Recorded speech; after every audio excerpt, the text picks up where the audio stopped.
All right, today we're going to talk about a very unique weapon. Hammer and Anvil is a new addition to the game. Certainly one that people are grinding for.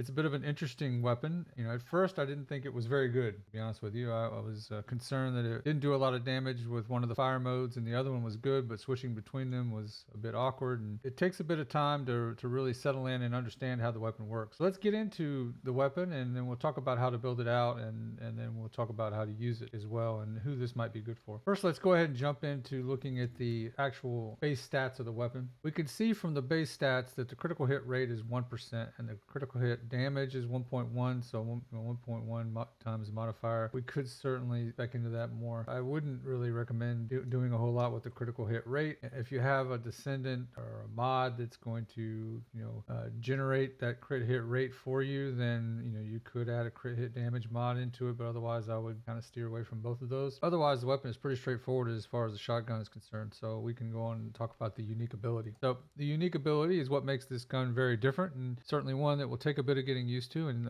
some planning, but I think it's an exciting weapon to the game, and certainly it adds a different level of difficulty compared to some of the other shotguns in the game. Let's talk about it. So the multiple barrels is the unique ability, and smooth bore barrel hammer is the first one. It fires Kuiper shells from the smooth bore barrel at the top of the gun. So this is really good up close and friendly. This deletes things when you're up close to them pretty well. I think you can see from the gameplay that we're rolling now, it one-shots them without fail, and certainly you can continuously just kill one enemy after the other with it. Even more hardened enemies will die with the ticks that come after, as we've spec'd into some different damage types here. So I would say elemental damage on this weapon is very important because it'll allow those ticks to happen, and then you'll actually finish the enemy off with those other abilities. But regardless, this gun hits really hard in this smooth bore barrel hammer position. But then the next one we have is rifle barrel anvil. So Anvil fires gyrojet explosive rounds from the rifle barrel at the bottom of the gun. Gyrojet explosive rounds last for a certain duration, and when detonated in midair, deal more damage in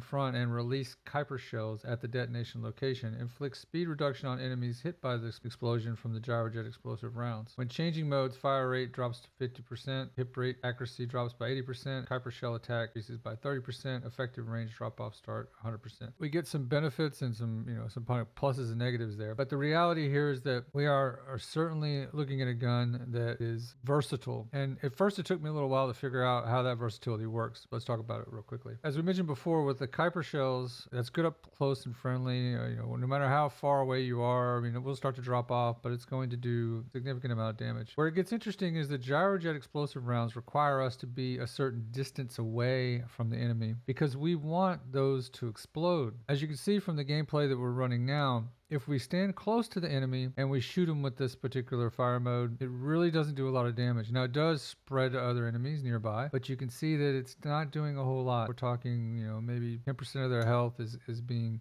taken out, or not even that, each round. Take a whole round just to kill, a whole clip just to kill one enemy with this particular setting. However, as you can see, when we back up, and we stand further away and we use the same thing, then it deletes enemy. I was sleeping on this a bit when I first started playing with it. I was a little bit disturbed by the weapon's performance. I didn't think that the weapon was hitting hard enough, and really didn't seem like it was a strong gun. But now that I see how it works, if we're kind of mid-distance away from enemy, we switch to that anvil mode, which is the kind of zoomed in reticle, and we will delete enemies. And then if we're up close, we switch back to the hammer and we just delete enemies there as well. So it does give you a little bit more versatility as a shotgun, but it is a little more challenging to play as a result of this, of these differences. Let's talk about building it out. As we're looking at the mods, the first thing we always want to focus on is firearm ATK. So firearm ATK, rifling reinforcement is the first thing we always throw in there as a part of our arsenal. It gives us 32% boost to firearm ATK, and this will boost all the other abilities as well, or all the other modifications we put to the weapon as well. Obviously, we're using action and reaction, which gives us another 61%. With a penalty to recoil, it's not a significant issue.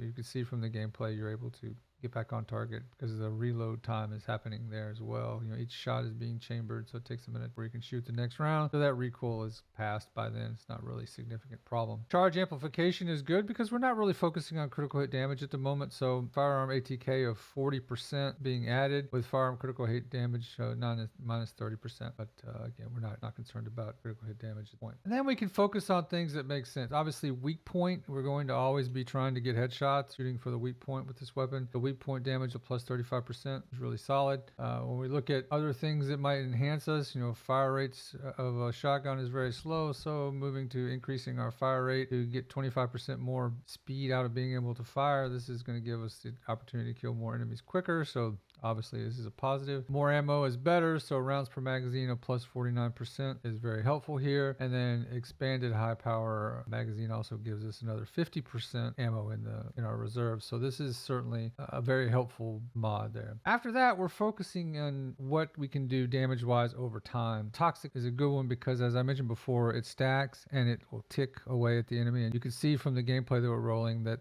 this is giving us those ticks to kill the enemy after the fact. So we're certainly getting the kills, and it allows us to one-hit enemies that might not be one-hit in their other condition, right? Toxic gun barrel, toxic ATK plus 90%, fire rate minus 25%. So basically negating that fire rate increase that we have, but we're getting another 90% toxic ATK. So again, this is really enhancing how quickly we can kill the more difficult enemies. Toxic conductor, when attacking enemies inflicted with poison, firearm ATK is plus 26%.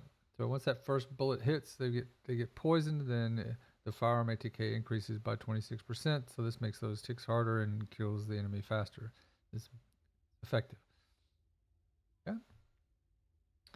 So that about wraps up the build. I'll pause for a second here so you can see all the mods and take a screenshot if you like. And then from here, let's talk about who this might be good for. So obviously what we're talking about here is a shotgun. Shotguns are going to be good for the descendants that are going to be up close and friendly. Certainly Keelan is an up close and friendly type of guy, right? We're dashing through people, and really, staying close to the enemies at all times. So a shotgun is a good choice for him. It might not be a good choice for someone who's going to be doing things at a distance.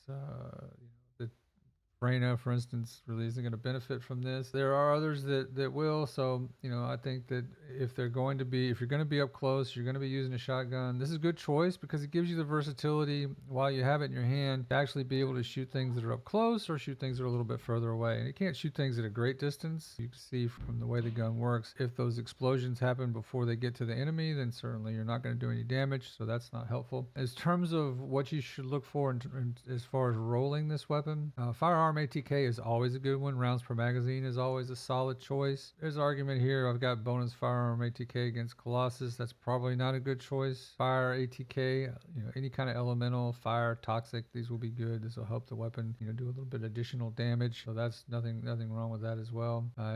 You might look for fire rate up. Some type of fire rate increase here would be good, but otherwise I would, as usual, not spec into one type of enemy, or, that type of thing doesn't make sense. And critical hit rate and critical hit damage don't really make a whole lot of sense to me as well. I think you're better off sticking with anything that's going to increase your firearm ATK, your rounds per magazine, your rate of fire, your elemental damage. These are going to be the things that you're going to want to focus on. You could increase your elemental damage proc rate as well. So those are the things that we might look for. This about wraps up our discussion on Hammer and Anvil. I hope it's helpful, and we'll look forward to seeing you in the next one.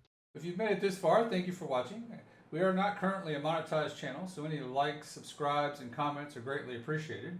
If you'd like to support us further, you can go on in the Nexon site because we are a Nexon creator, and you can support us there by using this creator code. This will support us greatly, so thank you again for that. If you'd like to support us even further, you could go down below. It's one of the links below. You'll find the Humble Bundle link that will take you to some discounted games. That discount will be applied. We will get credit for the sale, but we don't affect the price of any of those games when you do that. Otherwise, thank you again for watching, and we will see you in the next one.